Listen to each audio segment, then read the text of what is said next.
మనుషులు రోజు రోజుకి క్రూరత్వంతో నిండిపోతూ ఉన్నారు. మహిళలు కావచ్చు, పురుషులు కావచ్చు. మన 15 సంవత్సరాల పిల్లోడు 10 సంవత్సరాల అమ్మాయిని అంత కర్కసత్వంగా ఎలా చంపాడో అర్థం కాని పరిస్థితి.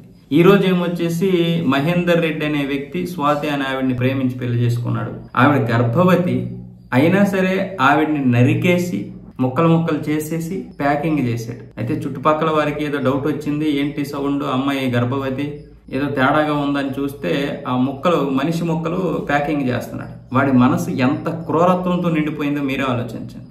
ఇంతకుముందు ఒకడేం భార్యని కుక్కర్లో పెట్టేసి ఇచ్చేసాడు. అంతకుముందు ఏమొచ్చేసి ముక్కలు చేసి ఫ్రిడ్జ్లో పెట్టారు. అంతకుముందు ఏమొచ్చేసి భర్తల్లో చంపేసి డ్రమ్ములో పెట్టారు. మనుషులు మగాళ్ళు ఆడాలని తేడా లేదు. ఇక్కడ మగజాతిని ఆడజాతిని కాదు, మనుషుల్ని మాత్రమే మనం నిందించాలి.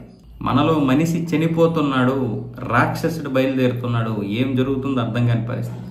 ఈరోజు ఒక స్వాతి మహేందర్ రెడ్డి అనే కాదు, మనల్లో కూడా మనం ప్రశ్నించుకోవాలి. ఇప్పుడు ఏం జరుగుతుంది అసలు? పిల్లలకి మనం ఏం పెంచి పోషిస్తున్నాం? మనం సమాజంలో ఏం చూసి నేర్చుకుంటున్నాం? ఏం చూస్తున్నాం? ఏం నేర్చుకుంటున్నాం? ఇప్పుడున్నటువంటి సమాజం ఏం జరుగుతుంది? ఆర్థిక సమస్యలు మాత్రమే కాదు, ఒత్తిడి ఎక్కువ, విపరీతమైనటువంటి ఒత్తిడిలో పడిపోతాం. 24 గంటల్లో 20 గంటలు ఫోన్, డబ్బు యావ, క్షణికావేశాలు, సుఖాలు, అన్నిటికీ ఇదైపోతున్నాడు. మనిషి అనేవాడు ప్రకృతితో బ్రతకడం మర్చిపోతున్నాడు. ఈ కాంక్రీట్ జంగిల్లో బ్రతికి బ్రతికి చివరికి వాడు ఒక మనిషి అన్న విషయాన్నే మర్చిపోతున్నాడు.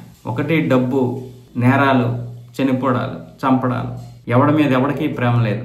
అస్సలు దారుణమైనటువంటి పరిస్థితులకు వచ్చేసాం మనం.